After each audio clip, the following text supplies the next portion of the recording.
Bonjour, bienvenue à la Sûreté à votre service. Aujourd'hui, à l'émission, j'ai le plaisir d'accueillir un organisme très impliqué auprès de la communauté, l'organisme le CALAX. S'il y a plusieurs personnes qui ne connaissent pas vos abréviations. Aujourd'hui, j'ai une intervenante, Pamela Carrier, qui est avec nous, qui va nous parler un peu de ses services. Bonjour, Pamela. Bonjour, Sabrina. Ça va bien? Oui, ça va très bien. Toi aussi? Oui, qui est ici vraiment pour nous parler de vos services. Souvent, quand les victimes viennent au poste de police, on les réfère à vous. Ce n'est pas tout le monde qui connaît vos services. Donc, pouvez-vous au moins mentionner un petit peu c'est quoi la mission, qu'est-ce que vous faites un peu à la CALAX? Absolument. Donc, juste pour préciser, le CALAX, c'est le Centre d'aide et de lutte contre les agressions à caractère sexuel.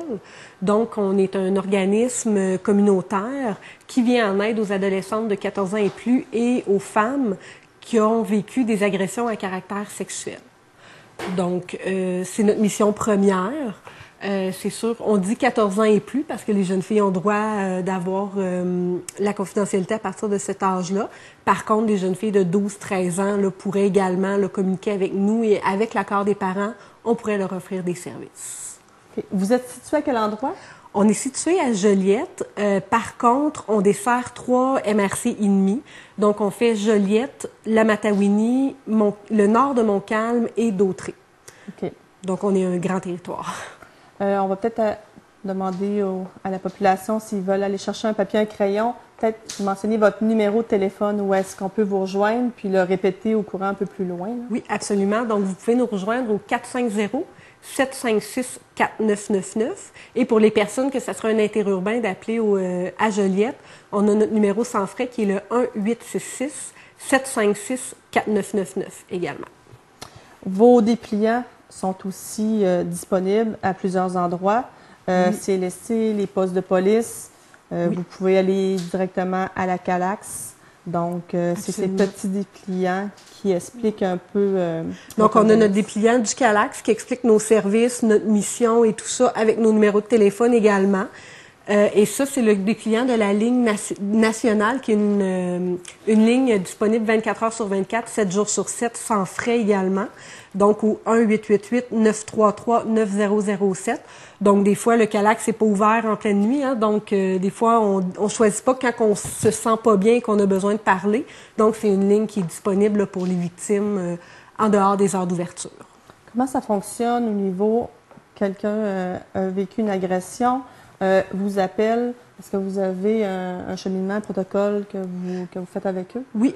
Dans le fond, nous, on offre des services sur 3 volets. On a le premier volet qui est au niveau de l'aide directe. Donc, une femme qui téléphonerait au CALAX, on prend un temps avec elle, on remplit une demande d'aide, on prend les informations de base et ensuite, on lui offre une première rencontre dans laquelle on lui explique davantage nos services. Donc, on va lui parler du suivi individuel. Le suivi individuel, c'est un suivi où la femme est avec une intervenante sur 20 rencontres, donc jusqu'à 20 semaines. Ensuite, il y a les suivis de groupe également. Comme on va en entendre parler un petit peu tantôt avec notre invité.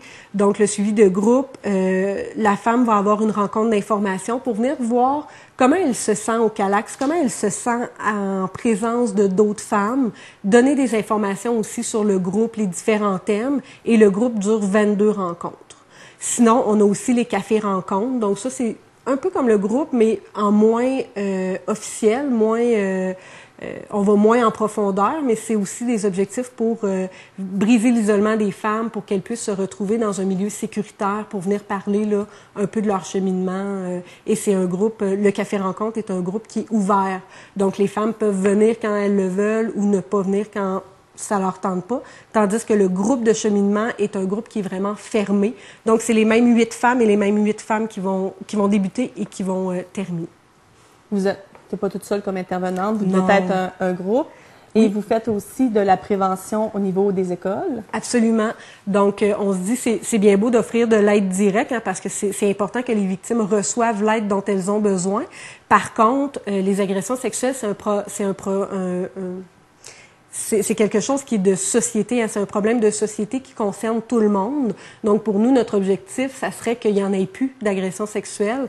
Donc, c'est pourquoi qu'on se déplace dans les écoles. On a un projet qui s'appelle « Je ne suis pas juste un corps, je suis entière », qui est un projet de prévention et de sensibilisation au niveau de l'hypersexualisation. Donc, on fait le lien avec ce phénomène-là et l'augmentation là, des agressions sexuelles. On fait de la prévention là, avec les adolescents. Sinon, on va aussi dans les différents milieux, les organismes communautaires, au niveau des CLSC, n'importe quel groupe qui demanderait de la prévention au niveau des agressions sexuelles, on peut y aller aussi. On a quand même un bon partenariat, la police et votre organisme. Absolument. C'est sûr que peut-être expliquer que dans le fond, on est vraiment deux organismes distincts. Oui. On travaille ensemble en partenariat, mais on n'est pas obligé de faire affaire un ou l'autre. Là. Souvent, c'est une question qu'on va recevoir. Hein? Donc, les femmes nous demandent, est-ce que si je vais au Calax, est-ce que ça veut dire que je suis obligée de porter plainte contre mon agresseur? Non. Nous, c'est sûr qu'on va prendre la femme vraiment dans le ici maintenant où elle est. Donc, si elle décide de porter plainte, si c'est un besoin pour elle et que ça répond dans son cheminement, on peut l'accompagner là-dedans. C'est un service aussi que j'ai oublié de mentionner, mais on fait de l'accompagnement judiciaire, de l'accompagnement médical, dans la défense de droit également. Donc, une femme qui voudrait porter plainte, on peut aller avec elle voir les policiers, on peut aller en cours avec elle, la préparer aussi au niveau de la défense de droit, parfois avec les assurances collectives ou avec le harcèlement sexuel au travail ou des choses comme ça. On peut faire des pressions là, pour que les choses bougent. Donc, on essaie d'être à plein de niveaux là, pour que les femmes victimes d'agressions sexuelles soient le mieux reçues possible et soient en processus de guérison. On va peut-être aller à la pause bientôt. Je vais juste au moins te demander peut-être de redire le numéro de téléphone pour ceux qui n'auraient pas eu l'occasion de prendre en note. Oui. Donc, c'est le 450-756-4999 ou notre numéro sans frais qui est le 1-866-756-4999. Donc, après la pause, Pamela, tu vas nous revenir. Oui. Tu vas être avec oui, dans le fond, victime. Oui, je vais parler avec une femme qui a fait un suivi individuel et un suivi de groupe au Calax, qui va nous parler un petit peu de son vécu, de comment elle a vécu ça, là, d'être dans l'univers du Calax, et qui va nous parler de son cheminement jusqu'à aujourd'hui. Donc, s'il y a quelqu'un qui s'identifie à la personne ou qui a déjà vécu quelque chose de semblable, ça va être important. Il y a de l'aide, il y a des personnes qui sont capables de vous écouter au Calax. Absolument. Donc, n'hésitez pas à appeler pour... Oui. Et juste une dernière précision aussi, hein, on est un organisme communautaire qui offre des services confidentiels et gratuits. Donc, les femmes qui font affaire avec nous n'ont pas à débourser. Souvent, il y a le transport. C'est sûr qu'il faut se déplacer à Joliette le plus possible. Par contre, là, il n'y a pas de frais pour avoir de l'aide. Et ça peut être des fois juste un petit coup de téléphone pour démêler tout ça. Des fois, de voir l'émission aujourd'hui, ça peut faire soulever des choses, ça peut nous questionner, de se dire, est-ce que j'ai déjà été victime? Tout ça, fait qu'on fait l'écoute téléphonique également, donc de ne pas se gêner de nous téléphoner. On va prendre un temps avec vous et c'est pas parce que vous téléphonez que nécessairement vous allez vouloir un suivi. On décortique tout ça avec vous puis on s'assure que vous ayez les meilleurs services possibles. Bien, merci beaucoup, Pamela. Ça fait plaisir, merci. Donc, on va aller à la pause puis on vous revient avec Cécile qui va présenter son histoire. Donc, bonjour. Comme Sabrina a mentionné tantôt, je suis Pamela, je suis intervenante au Calax Coup de cœur à Joliette, qui est le centre d'aide et de lutte contre les agressions à caractère sexuel. J'ai avec moi Cécile. Cécile étant une femme qui a fait un suivi individuel et un suivi de groupe au Calax avec nous. Bonjour Cécile. Bonjour Pamela. Comment vas-tu? Ça va. Ça va. Est-ce que tu veux nous parler un petit peu de ton histoire et le pourquoi tu es ici aujourd'hui avec moi? Moi, j'ai subi des agressions à caractère sexuel depuis l'âge de 8 ans.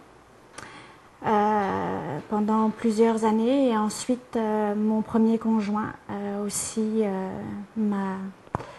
J'ai subi aussi des agressions sexuelles avec mon conjoint, et puis des maltraitances aussi. Suite à ça, j'ai essayé de garder mon chemin, j'ai porté plainte, puis j'ai fait toutes les démarches. Comment ça s'est passé? Ça a été très difficile. c'est quelque chose qui est très, très éprouvant. On se sent très seul. C'est vraiment quelque chose qui s'est répété et répété ce qui nous est arrivé, ce qui m'est arrivé, toutes les agressions que j'ai subies, comment ça s'est passé. Les agressions que j'ai subies quand j'étais enfant, c'est ma sœur puis son mari. Donc c'est vraiment quelque chose qui m'a beaucoup marqué. Parce que quand ça vient de votre propre famille, vous pensez être protégé. Et puis c'est pas ce qui s'est passé. Que ça a détruit toute la petite fille que j'étais. Fait que quand tu es une enfant, les adultes sont censés te protéger puis t'apprendre à grandir. Puis en fin de compte, ben, moi, ça n'a pas été le cas. Puis ensuite, ben, j'ai eu mon premier conjoint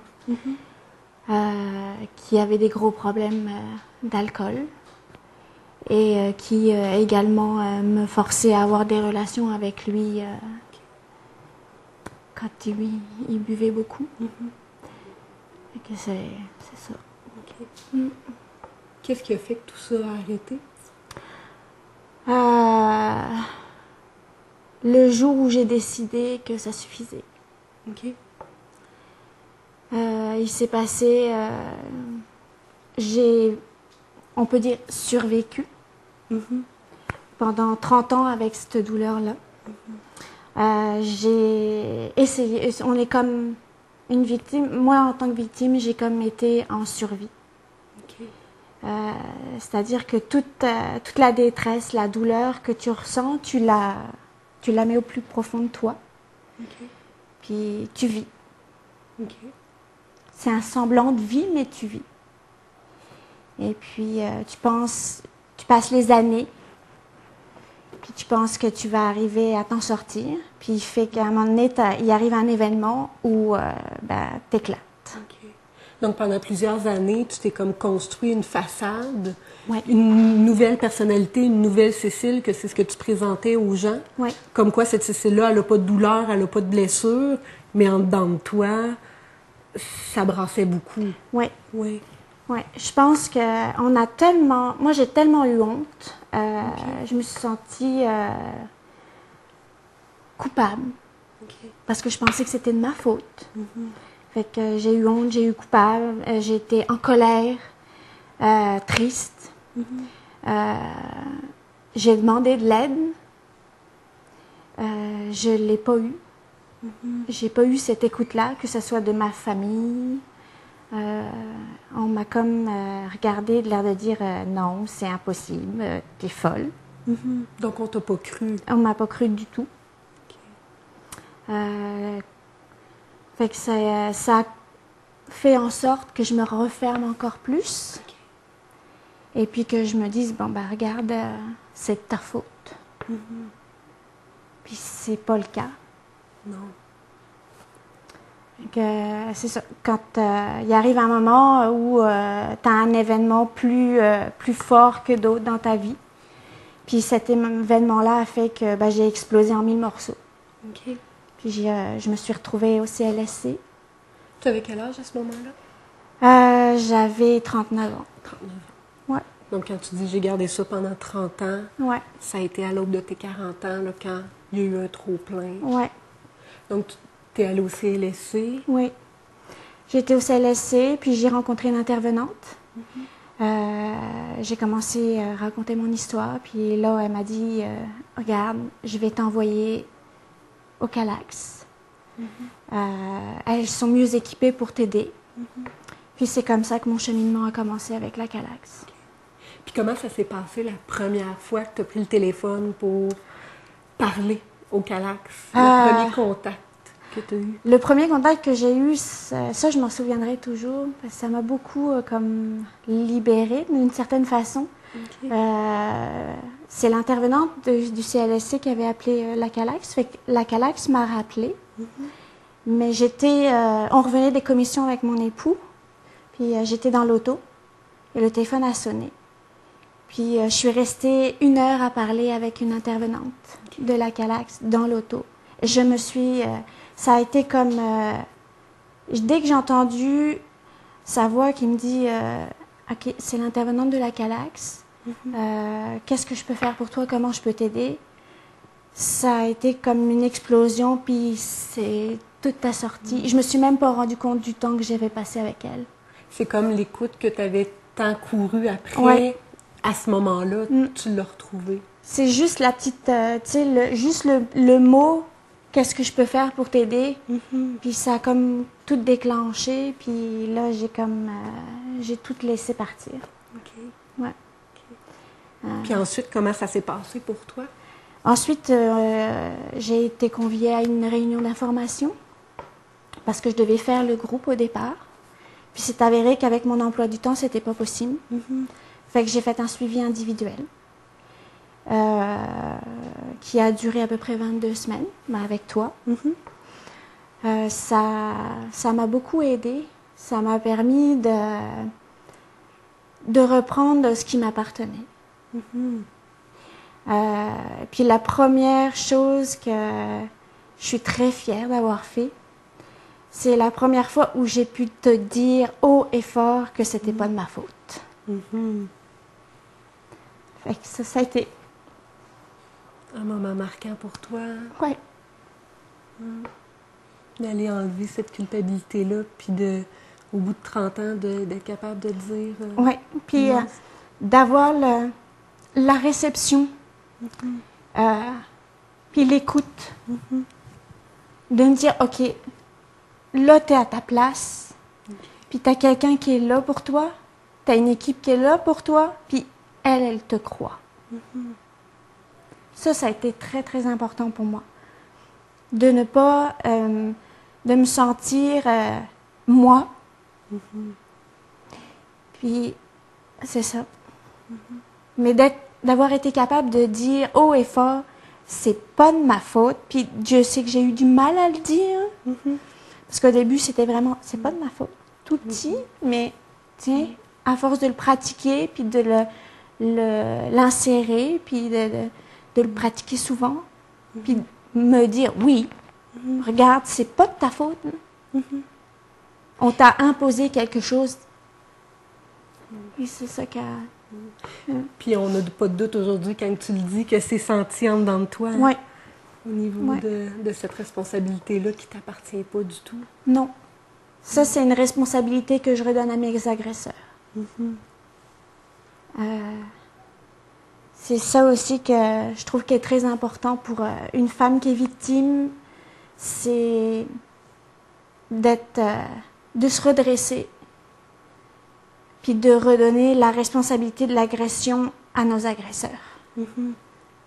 Puis si j'avais l'occasion de voir le mari de ma sœur en face de moi, qui est décédé aujourd'hui, j'aurais pas peur de lui dire « Tu m'as agressé, puis c'est toi qui es responsable de ce que tu m'as fait. »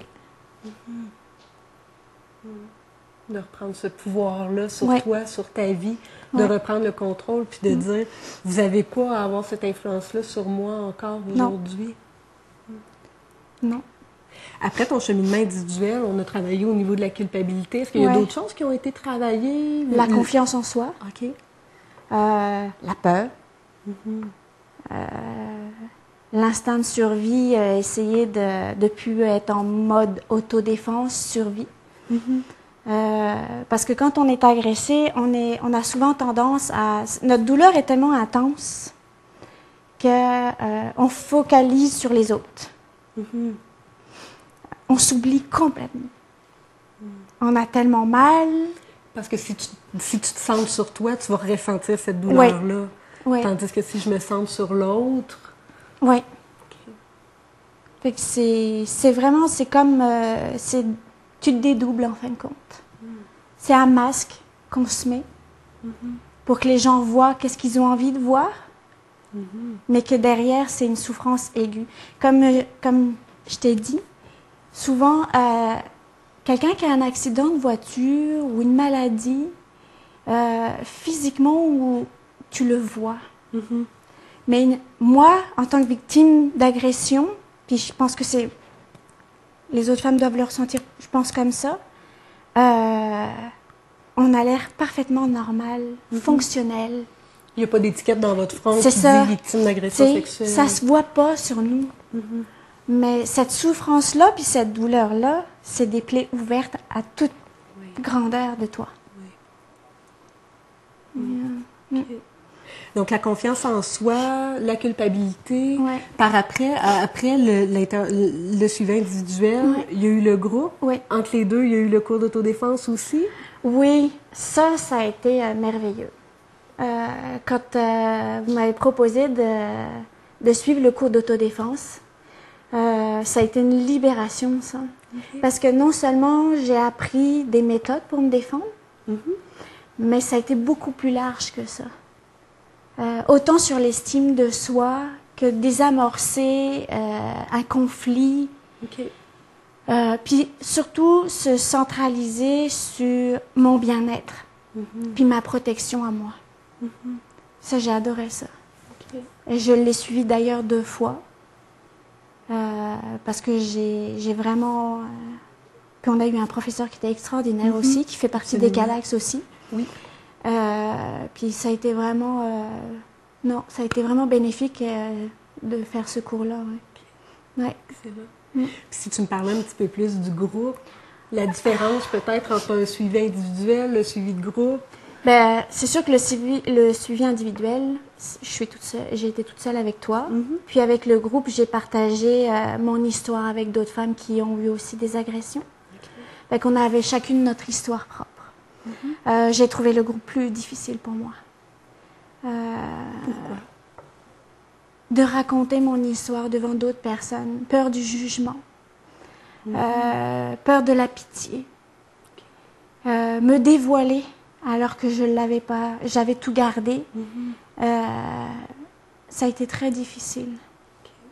Il y a eu des lundis soirs où je me disais non, j'irai pas, je suis pas capable. Puis il y a une petite voix ici qui me disait oui, tu es capable. Tu as fait le plus gros, il faut que tu continues, il faut pas que tu lâches. Mais ça a été très, très difficile. J'ai eu la chance de... Puis quand tu fais le groupe, même en individuel, tu as des filets de sécurité. J'ai fait le groupe, les intervenantes, c'était toi, puis Annick, l'autre intervenant. Mais vous mettez...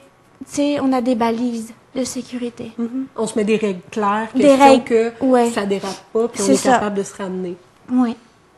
Fait que ça aide aussi à structurer, puis à nous structurer. OK.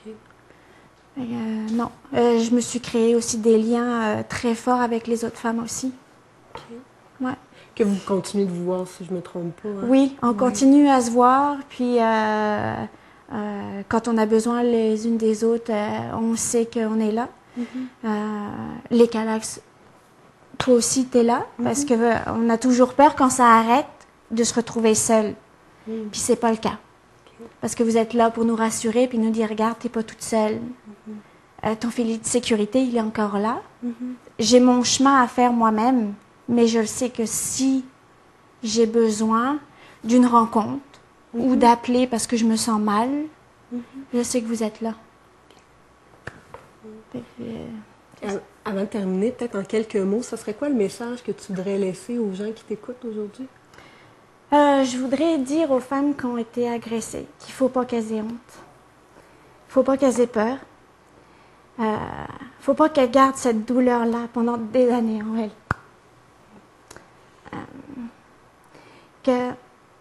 Moi, je suis en train d'essayer de construire mon petit arc-en-ciel. Ça prendra encore beaucoup de chemin. Mais si, par mon témoignage, je peux donner un petit bout d'espoir, puis un petit bout d'arc-en-ciel à une femme qui a été victime, pour moi, ce sera une grande victoire. Parce que mon histoire aura servi à aider une autre femme. Non, je veux vraiment qu'elles comprennent qu'il ne faut pas qu'elles aient honte d'elles, que ce n'est pas de leur faute. Il faut bien qu'elles se disent, ce n'est pas de ma faute. Il ne faut pas qu'elles aient peur non plus. Il y a de l'espoir d'avoir une belle vie. Moi, j'ai eu un cheminement très difficile. J'ai eu la chance de rencontrer des personnes extraordinaires sur mon chemin. J'ai un nouveau mari. C'est un homme extraordinaire qui m'aime avec une douceur que j'aurais jamais cru possible. C'est pour ça qu'il y a de l'espoir d'avoir une belle vie, même si on a beaucoup souffert. Excellent. Je pense que tu es un bel exemple de courage, justement, de dire on peut guérir de ça, on peut cheminer. Donc, un gros merci pour ton témoignage, Cécile. Merci à vous. Au-delà des apparences, j'ai toujours été comme caché derrière un masque, celui qu'on voulait que je porte. Celui qui cachait cette souffrance qui peu à peu m'a englouti dans un tourbillon de douleur. Être une autre, celle que vous ne demandiez d'être. Mais où est cette petite fille si fragile, cet enfant si triste, cette femme meurtrie? Elle est là, derrière le masque qu'elle veut que vous voyiez. Celui qu'elle s'est forgé avec le temps, celui qui la protège, mais en même temps qui la détruit. Toutes ses peurs, ses doutes, ses mensonges, cette confiance qu'on lui a volée. Celui d'une petite fille qui voulait être aimée, celui d'une enfant qui voulait être écoutée, celui d'une femme qu'on a bafouée. Aujourd'hui, le masque tombe, il se défait pour n'être que cendre. Regardez-moi, je suis là, celle qui aurait dû être là depuis qu'elle est petite, pas celle que vous vouliez. Je ne suis ni parfaite, ni belle, ni sans défaut. Je suis juste moi, une femme qui apprend à être ce qu'elle aurait dû être. J'ai souvent dit que la douleur était ma meilleure amie. Elle a fait si longtemps partie de moi. Je la connais si bien. L'enfer, je sais ce que c'est. La peur, la honte, oh oui, mes amies de toujours. Mais aujourd'hui, elles me font plus si peur. J'ai découvert la confiance, l'amour, la paix, le respect. Et que sais-je encore, toutes ces émotions que je pensais perdues à jamais. Et cela, je le dois juste à moi-même. Pour avoir dit un jour, ça suffit. Pour avoir mis sur mon chemin des femmes d'une force et d'un soutien incroyable. Pour m'être levée un matin et m'être dit, tu as le droit d'être heureuse. Mon chemin est semé d'embûches, mais je n'ai plus aussi peur. J'ai su reconnaître mon âme sœur, cet homme que j'aime tellement, moi qui avais si peur d'eux. Il m'a appris à faire confiance, à être aimé, avec une telle douceur. Cet homme-là, je l'ai trouvé. Il est mon amour, mon épaule quand je pleure, mon plus grand bonheur et ma plus grande force. Un jour après l'autre, un pas après l'autre.